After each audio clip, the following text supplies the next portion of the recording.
it is beautiful bubbles. Take 4. Action. Here we go. Beautiful bubbles. I did a video about bubbles on the gel plate using the High Flow Acrylics, and Elizabeth and I decided that we needed to come back and play with it. I don't think you saw that video because who has time to watch each other's videos? You and I don't get that chance. Yeah, I never watch your videos. But thank you so much. She loves me not. But I will admit you were a little skeptical to begin with until we started to play with it, and then her eyes got big. She's being kind. I was very skeptical. She told me about it on the phone and I totally poo-pooed it. Remember? Yeah. I was like, oh yeah. I don't want anything to do with that. I know. But we got there. And the interesting thing is that as we played, Elizabeth talked about her need for subtle prints sometimes, or prints that mimic octopus skin, or the center of a flower. And heck now, there we go. That's exactly what you created. Yeah, texture. Yes. Subtle texture for things. So the two pieces that matter to this are the High Flow Acrylics, because the viscosity is very thin and water-like to begin with. And then you need a plate that is well oiled. Whether you use mineral oil or woodblock oil or baby oil, you'll find you do have to play with it to find the sweet spot about how much oil versus how much paint. But you will get these wonderful prints. No salad oil. No, well, probably not. No, not olive oil. Yeah, we'll probably no take a cooking pass on oil. that. Yeah, no, it's got to be mineral oil. Yeah. All kidding aside, that is the oil that is in the plate. Right. So your woodblock oil is also food grade mineral oil or the baby oil. But don't go putting your salad dressing on there. There'll be no olive oil on your plate. But you get these really cool bubbles. You get these little tiny.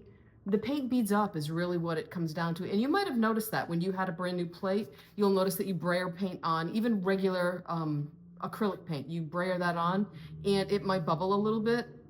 But with the High Flow and the baby oil, you can really accentuate that effect and use it to your advantage.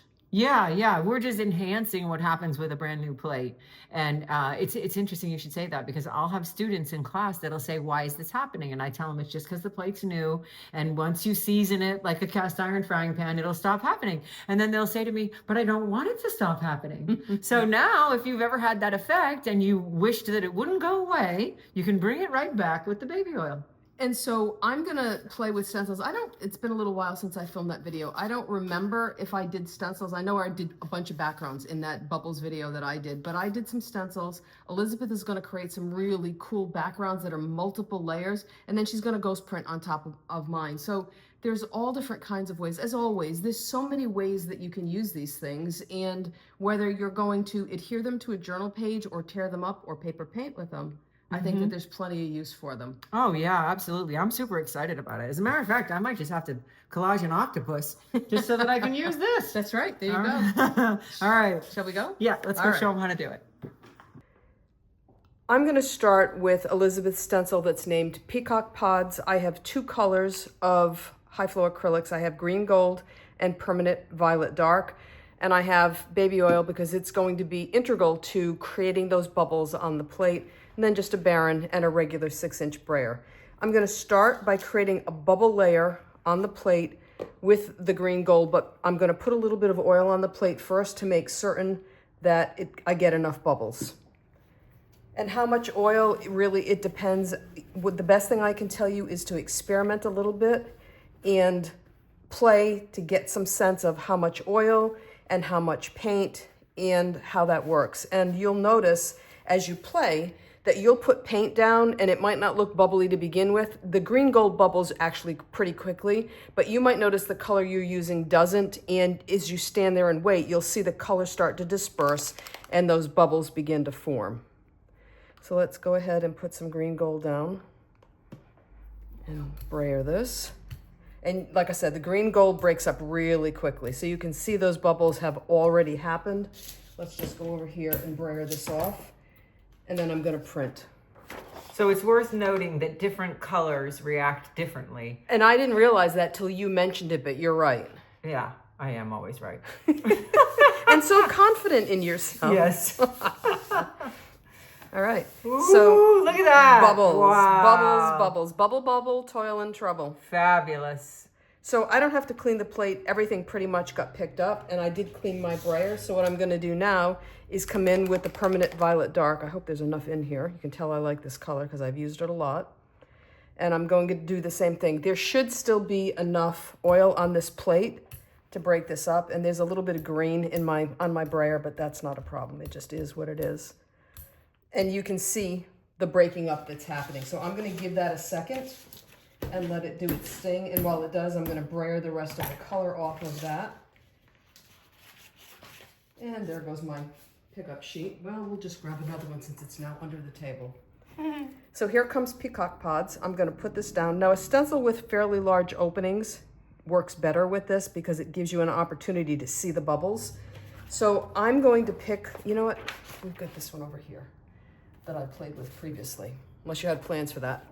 So I'm gonna pick up what's in the openings of the stencil with this. And you can see how absorbent this paper is. It just picks up that color right off the plate.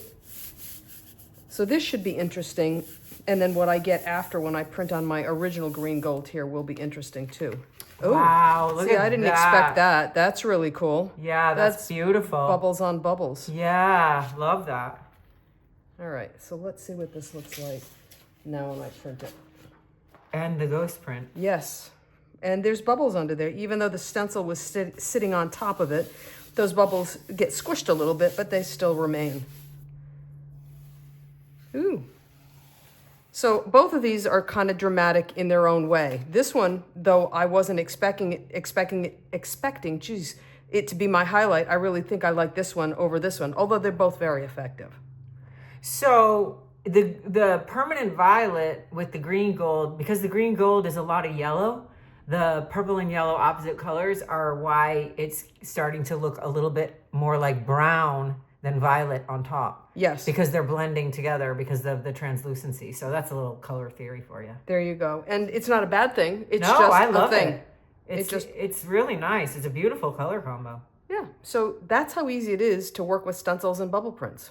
So that was fun, what Barb did, and I'm going to expand on that. I have oiled the plate, and I'm going to be using 3 colors of the High Flow, the Naphthol Red Light, the Alizarin Crimson Hue, and Carbon Black. And for those of you who have followed me for a long time, you know I say I never use black. So I'm breaking my own rule here, but I'm not going to use it by itself. I'm going to mix the alizarin crimson with it to make it more of like a really rich brown, okay? So I've got a base sheet here of kind of a peachy color, and this is just regular acrylic gel printed base sheet, and I'm going to build my bubbles on top of this. So the first layer that I'm going to do is, because I'm going to work from light to dark, I'm going to start with my light base layer, then I'm going to go to the Naphthol Red, the Alizarin Crimson, and then the dark last layer. So I'm going to put out the red, and as we mentioned before, I'm trying to make sure I got a clean brayer here. You think that's dry? We'll see. We'll find out. We'll find out. As we mentioned before, the amount of oil and the amount of paint and the color of the pigment all play a hand in how this separates. So it just requires some experimentation on your part. And you're going to get different results every time, really.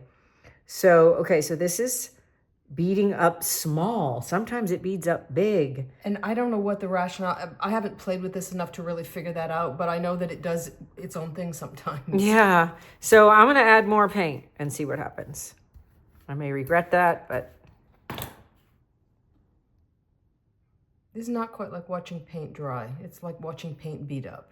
But Yeah. I can see it happening. It is happening, but it's happening in tiny speckies. Oh, it's starting to move more now. So if I had used more oil, I would get different results. Also, it may be something about the Naphthol Red Light pigment. And then time. You got to have patience. The longer you wait, the more it separates.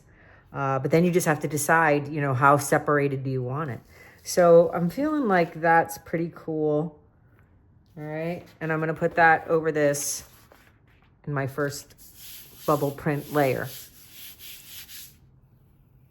That looks cool. Mm-hmm. So I get the bubble openings, and we see that peach base layer through that. Okay, so The next color I'm going to use is the alizarin crimson, and I'm going to add some more oil because I think maybe I want to have more separation in this layer. I think it's kind of fun to be able to play mad scientist and have some effect on what you see by changing certain things, like adding more oil.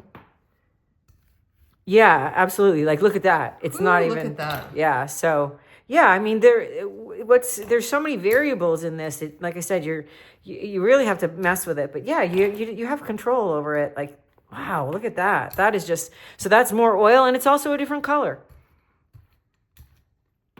Okay. So I'm going to get this one ready.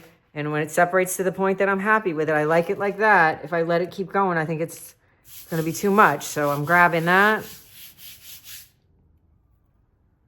Ooh, look at that. That's cool.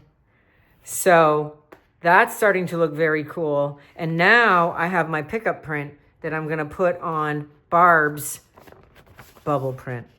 So I'm just going to add another layer of bubbly color to what Barb printed. So check that out, how it all looks in the green gold area, adding that, what are we using? Alizarin crimson. Very cool. Okay. So we've got that, 2 layers now, and now I need to go darker. So it's time for, I think I want to do some more oil, Barb. Okay.